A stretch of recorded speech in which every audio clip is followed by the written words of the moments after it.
Pembahasan kali ini kita akan bicara tentang peluang distribusi normal. Distribusi normal merupakan salah satu pembahasan dalam statistik yang berkaitan dengan distribusi peluang. Dalam pembahasan sebelumnya kita mengetahui bahwa distribusi ada dua, yaitu variabel diskrit dan variabel kontinu. Distribusi normal ini merupakan salah satu distribusi dari suatu variabel yang kontinu. Berikut ini adalah kurva distribusi normal. Dalam kurva distribusi normal ada dua parameter penting, yaitu pertama adalah mean atau nilai rata-rata ataupun nilai median, dan standar deviasi atau sigma. Nilai yang paling besar adalah dalam kurva normal ini adalah nilai pada saat di nilai mean atau di nilai rata-rata ini. Ini akan menunjukkan nilai paling besar.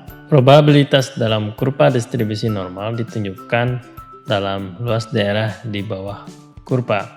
Total luas daerah ini tentu saja adalah 1. Kemudian kurva ini adalah simetris kiri dan kanan. Jadi kalau kita bagi kiri dan kanan, luas daerahnya adalah sama besar atau 0,5 dan 0,5. Total luas permukaan di bawah kurva distribusi normal totalnya adalah 100%.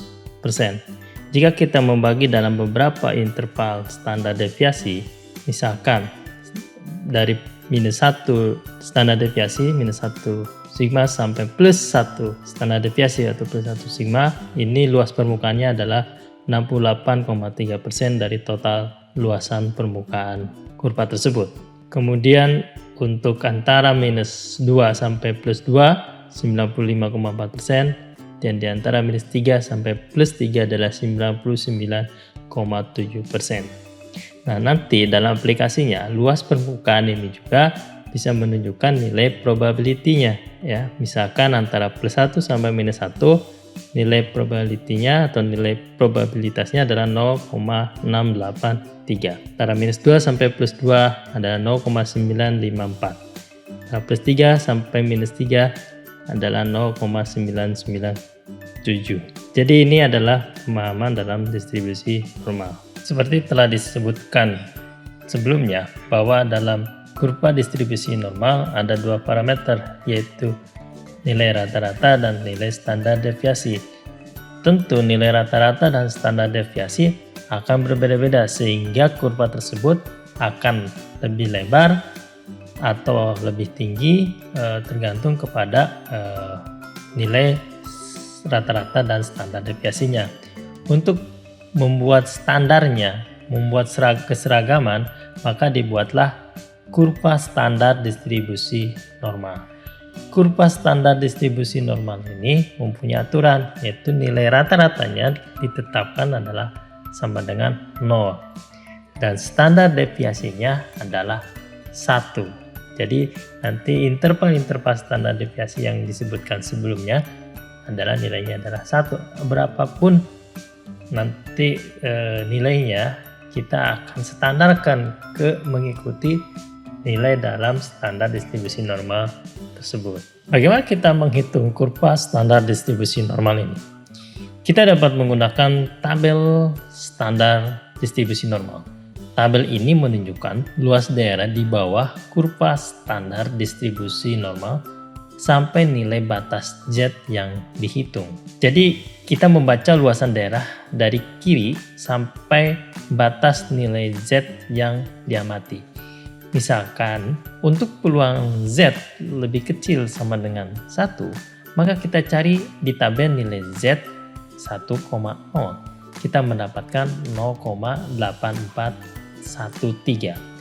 Nilai 0,8413 ini adalah nilai probability atau peluang untuk nilai Z kurang dari 1. Bagaimana jika soalnya adalah interval seperti ini ya? Jadi misalkan cari peluang antara P plus 0,5 sampai 1,25. Untuk menyelesaikan soal ini, kita kembali ke definisi awal. Ya, bahwa tabel yang akan kita gunakan adalah menunjukkan luas daerah dari kiri, ya, dari negatif sini, dari kiri sini sampai ke batas titik Z yang akan kita hitung. Maka untuk P untuk peluang negatif 0,5 sampai dengan 1,25, maka kita bisa membaginya seperti begini. Kita cari dulu luas daerah untuk PZ kurang dari 1,25. Nah, kita lihat di sini kalau untuk PZ kurang 1,25 berarti kan luas daerah yang diarsir ini sampai sini ya. Dari sini sampai sini kan. Nah, kita cari juga untuk PZ kurang dari negatif 0,5. Untuk negatif 0,5 berarti kan dari negatif 0,5 ini sampai sini. Maka kita bisa melihat bahwa untuk antara negatif 0,5 sampai 1,25 adalah P1,25 PZ 1,25 dikurangi dengan PZ. Nanti kita akan mendapatkan luas irisan ini. Pertama kita lihat untuk Z kurang dari 1,25. Jadi kita cari di tabel 1,2. 1,25 1,2 sini berarti ya, dan cari di desimal keduanya adalah 5 ini ya, 1,25 yaitu 0,8944. Kemudian untuk negatif 0,5 kita lihat di tabel yang sebelumnya yang negatif 0,5 berarti kita lihat di sini 0. Cari di sini, cari yang 0,5 0 berarti kita dapatkan negatif 0,3085 0,3085. Jadi nilai untuk P negatif 0,5 sampai dengan Z sampai dengan 1,25 adalah sama dengan ini ya, dengan 0,5859. Bagaimana kalau Z-nya lebih besar atau luas daerah di sebelah kanan? Misalkan tentukan peluang untuk Z lebih besar sama dengan 1.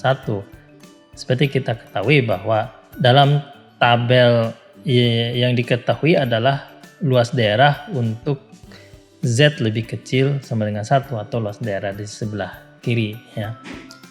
Maka untuk Z lebih besar dari 1 dapat kita hitung sebagai luas total dari kurva ini. Luas total dari kurva ini kan keseluruhannya adalah 1 dikurangi dengan luas daerah di tabel untuk Z kurang dari 1. Maka untuk PZ lebih besar dari 1, kita dapat menghitung 1 dikurangi peluang Z lebih kecil sama dengan 1.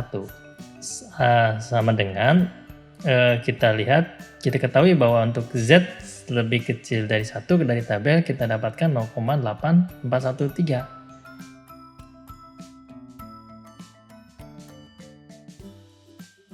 Maka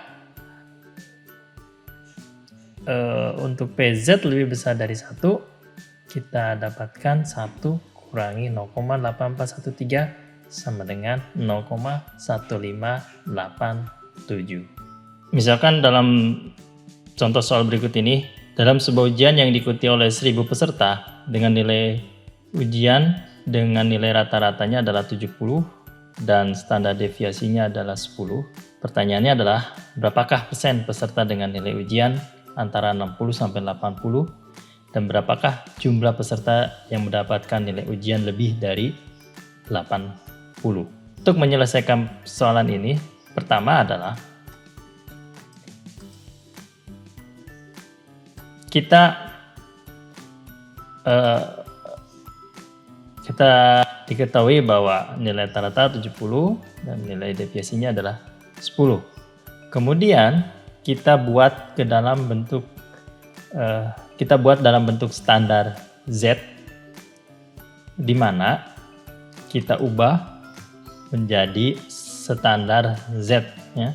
dengan menggunakan persamaan sebagai berikut. Maka untuk X 60, untuk X sama dengan 60, X sama dengan 60, maka Z-nya adalah 60 kurangi nilai rata-ratanya 70 dibagi dengan 10 ya, atau Z-nya adalah minus 10 per 10 ya, sama dengan minus 1. Kemudian kita lanjut untuk X sama dengan 80, maka Z-nya adalah 80 kurangi 70 dibagi 10 ya. 10 bagi 10 sama dengan 1. Nah, maka kita dapatkan Z minus 1 dan 1. Jadi kalau kita ubah untuk peluang, ini kita bisa tulis dengan, kalau kita dalam bentuk Z P minus 1, kita tinggal lihat di tabel. Ini kita buat seperti tadi dalam rumus. P minus 1 sampai dengan 1, ini sama dengan Z. Jadi peluang, jadi PZ lebih kecil sama dengan 1 kurangi PZ minus 1. Kita tinggal lihat di tabel. PZ 1 sama dengan, dilihat dari tabel untuk Z1 0,8413, sedangkan untuk Z minus 1 0,6826. Jadi kesimpulannya ada 68,26% yang mempunyai nilai antara 60 sampai 80. Untuk menjawab soal nomor B, misalkan berapakah jumlah peserta dengan nilai ujian yang mendapatkan nilai lebih dari 80? Seperti kita ketahui bahwa untuk PZ kurang dari 1 sama dengan 0,8413. Maka untuk PZ lebih dari 1 sama dengan 1 kurangi PZ kurang dari 1. Kita sama dengan 1 kurangi 0,8413. Kita mendapatkan 0,1587. Artinya ada 15,87% yang mendapatkan nilai lebih dari 80. So, kalau dari jumlah peserta berarti 15,87% dikali total jumlah peserta.